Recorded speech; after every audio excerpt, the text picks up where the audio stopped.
Hello and welcome everyone in the series of MCQs on DBMS. आज का हमारा topic है ER model.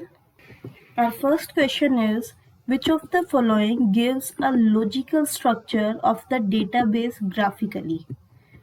First option is ER diagram, entity diagram, database diagram, architectural representation. So its correct answer is ER diagram. जो हमारा logical structure है उसको हम graphically या डायग्राम के थ्रू कैसे देख सकते हैं, कैसे हमारा डेटा का फ्लो होगा, वो हम कर सकते हैं ईआर डायग्राम के through. Which is a set of entities of the same type that shares the same properties or attributes. Set of entities की बात कर रहे हैं हम, so it will be entity set. Entity set के अंदर हमारी बहुत सारी एंटिटीज होती है जिनकी टाइप सेम है, दैट मीन्स उनके एट्रीब्यूट्स और प्रॉपर्टीज सेम है। Next question is entity is, option A is object of relation, no. Present working model, this is again wrong. Thing in real world, now this is correct. Entity represent करती है हमारे real world scenario को। उसके अंदर जो हमारे objects हैं या थिंग्स हैं, they are represented using entity. और जो हमारे सिमिलर प्रॉपर्टीज के हैं उनको हम क्लस्टर करके एक एंटिटी सेट बनाते हैं।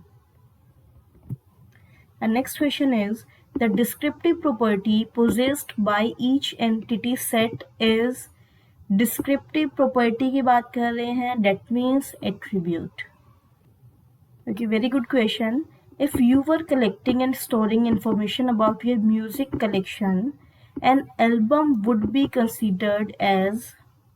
हमारा जो म्यूजिक कलेक्शन है, अगर हम उसको ईआर डायग्राम के थ्रू रिप्रेजेंट कर रहे हैं पूरे सिस्टम को, तो उसमें एल्बम हमारी क्या होगी? Will it be a relation, entity, instance और एट्रीब्यूट?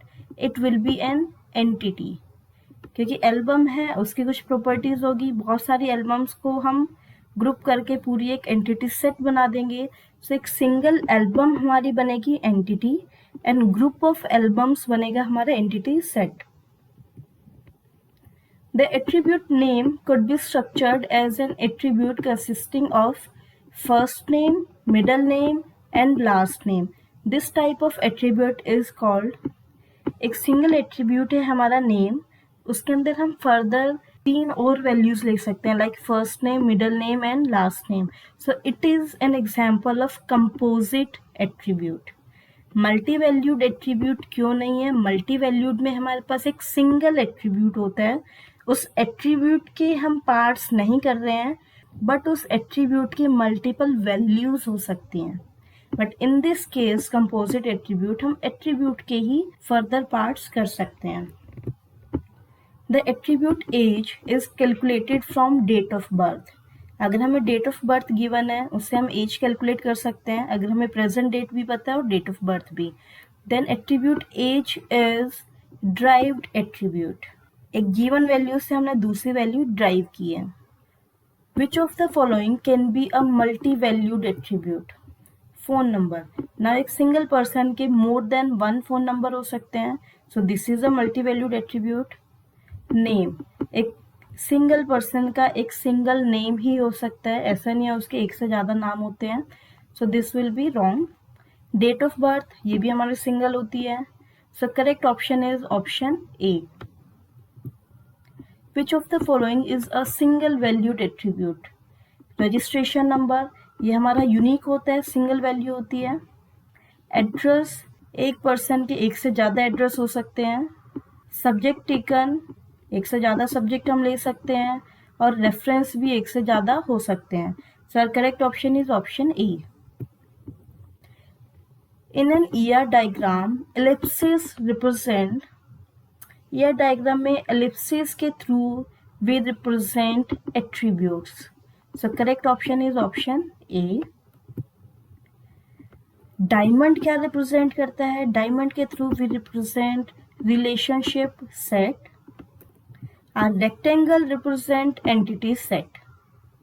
बहुत बार कॉम्पिटिटिव एग्जाम्स में यही बेसिक क्वेश्चन आते हैं कि कौन सा सिंबल क्या रिप्रेजेंट करता है।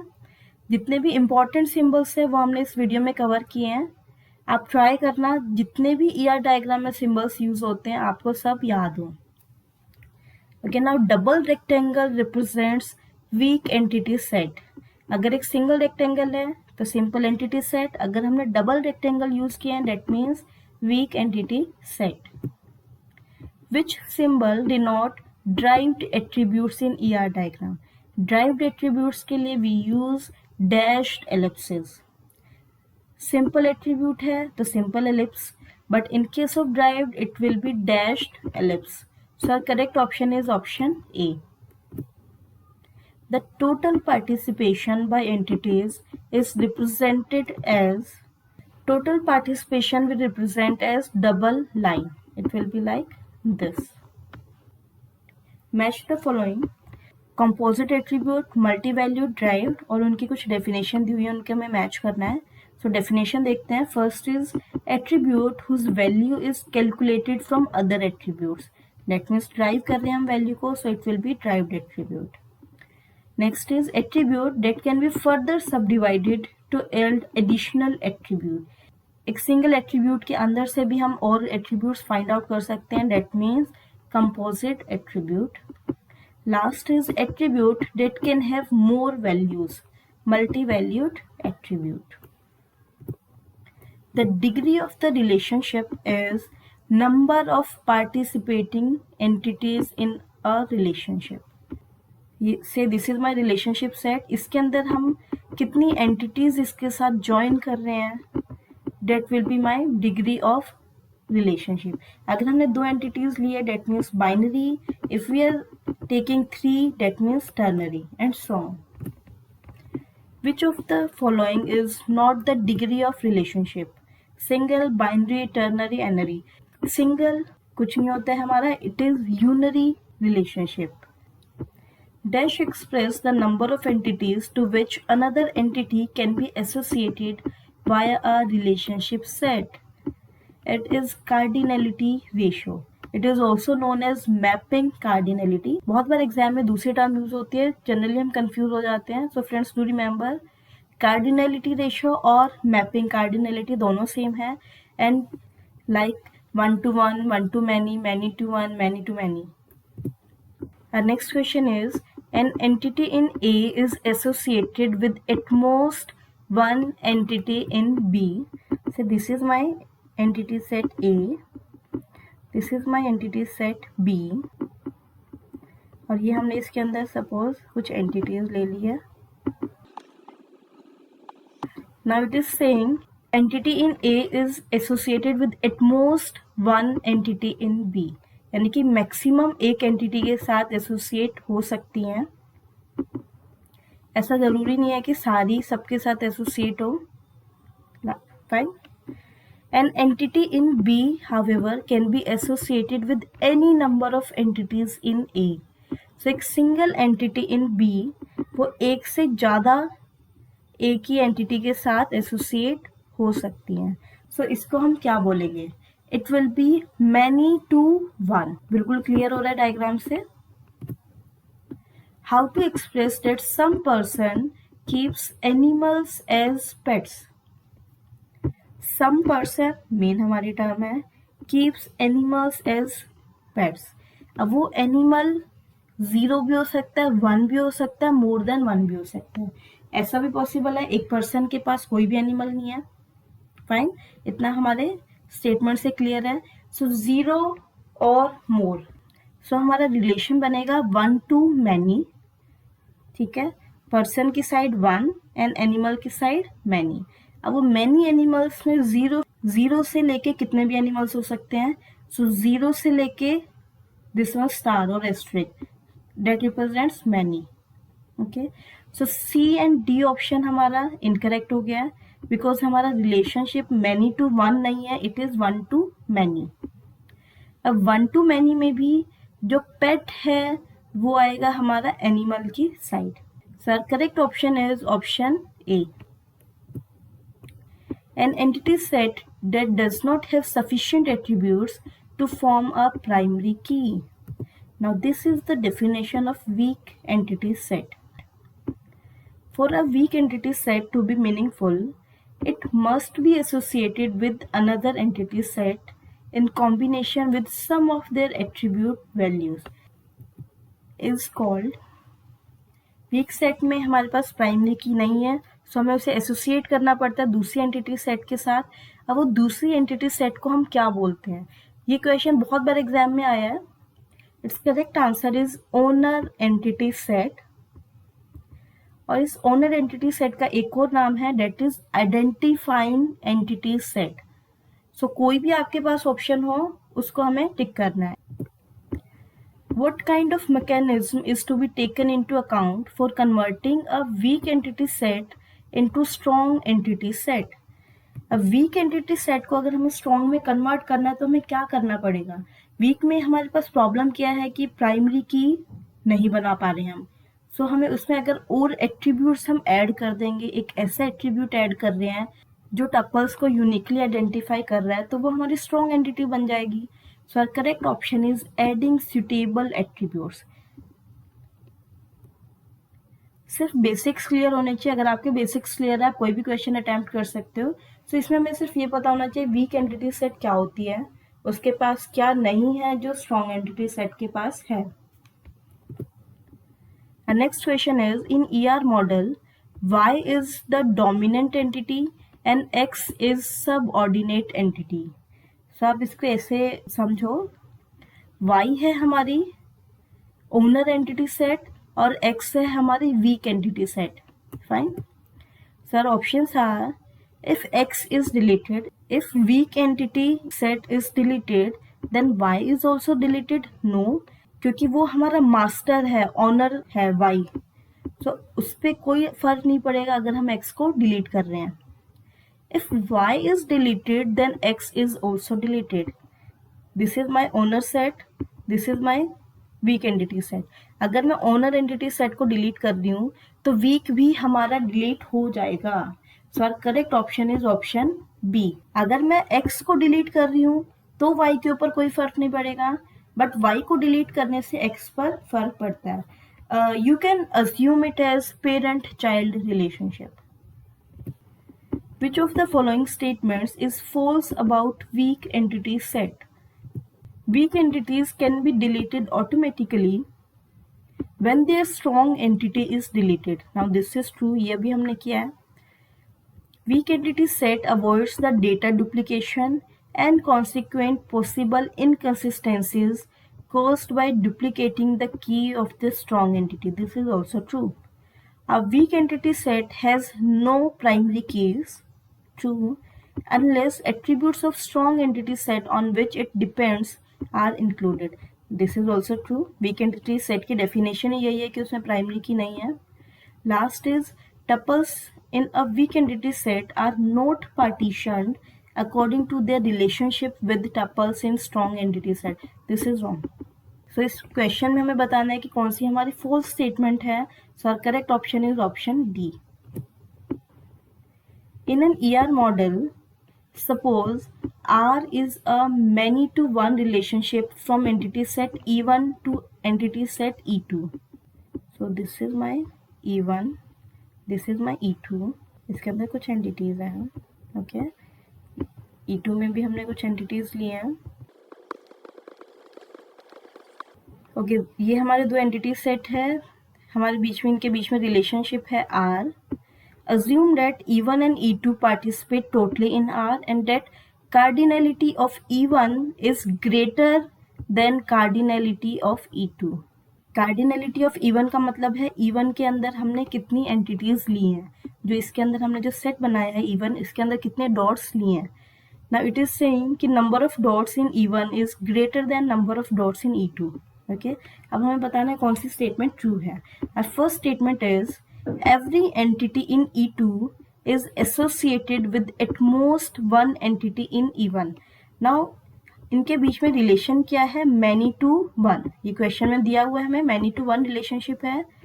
मैनी टू वन का मतलब है many entities or many dots of E1 is connected to a single dot in E2. So it is like these two entities are connected to a single entity of E2. So our first question is, every entity in E2 is associated with at most one entity in E1. Wrong. Many to one relationship हमें दिया हुआ है. Some entity in E1 is associated with more than one entity in E2. Now this is correct. Okay, let us say this is connected to. So statement B हमारी true है. Third statement देखते हैं. Every entity in E2 is associated with exactly one entity in E1. This is also wrong. जो हमारी first entity है E2 में, वो दो entities के साथ connected है. Next is, every entity in E1 is associated with exactly one. This is also wrong. So friends, कोई भी क्वेश्चन है, अगर आपके बेसिक्स क्लियर है, आप बहुत इजीली कर सकते हो. तो सबसे पहले आप ये देखो, मैनी टू वन रिलेशनशिप दिया हुआ है. एंटिटी सेट बनाओ जल्दी से, मैनी टू वन रिलेशनशिप बना लो, और कोई भी आपकी ऑप्शन है आप बहुत इजीली उसको डिकोड कर सकते हो. So in this case our correct option is option B. ये क्वेश्चन आया था गेट 2018 में. देखने में बहुत कॉम्प्लिकेटेड लगता है, बट अगर आप उसको डायग्राम के थ्रू सॉल्व करेंगे बहुत इजीली हो जाएगा. Next question is, generalization is a bottom up design process that combines a number of entity set which shares the same features into a higher level entity set. Now this statement is true. This is the definition of generalization in DBMS. Let us take one example. Generalization and specialization में हमारे पास main difference यही है. जो generalisation है this is bottom up approach, और जो हमारी specialisation है वो है टॉप डाउन अप्रोच. जनरलाइजेशन में हम क्या करते हैं, हमारे पास स्टूडेंट एंटिटी सेट दिया हुआ है और एक टीचर दिया हुआ है. ना इनके बीच में जितने भी कॉमन एट्रीब्यूट हैं like name, phone number, address, वो हमने पर्सन में डाल दिए हैं. So this is like from bottom to top. Specialization में क्या है, हमारे पास एक एम्प्लॉय दिया हुआ है एंटिटी सेट. उस एम्प्लॉय को हम कैटेगराइज कर रहे हैं in developer and tester. So this is top down approach. Next question is, there are similarities between the instructor entity set and secretary entity set in the sense that they have several attributes that are same, like name, salary, etc. Now this process is called instructor है हमारे पास, secretary है, उनके बीच में कुछ common attributes हैं, उसको हम different entity में ले सकते हैं. Now this process is called generalization. अभी हमने किया उसकी definition में. The entity set person is classified as student and employee. This is my entity set person. उसको हमने दो entity set में classify किया है, student and employee. Fine. So this is my top down approach. जब भी top down approach है, that means we are talking about specialization. How is specialization denoted in an ER diagram? Very good question. Specialization को हम denote कैसे करते हैं, this kind of triangle, और उसके अंदर लिखा होता है इज अ रिलेशनशिप होता है. So correct option is option A, triangle labelled is a. Next question is, an aggregation association is drawn using which symbol. Aggregation is a special type of association. एक diagram के through देखते हैं. Association हमारा simple arrow के through होता है. Aggregation कैसे करते हैं हम, open diamond. Composition is denoted as solid diamond at the end of line. Okay, aggregation and composition में डिफरेंस देख लेते हैं क्या है जल्दी से. Every car has an engine. Now this is an example of composition. The car may have passengers. This is an example of aggregation. हमारा question था कि एग्रीगेशन को हम कैसे डिनोट करते हैं. Our first option is a line which loops back on the same table. No. A small open diamond at the end of line. Now this is the correct option. So this was our last question in this video. I hope your time is well spent, and do remember जो description में आपको questionnaire दिया हुआ है आप उसको attempt करें. Thank you everyone for watching this video.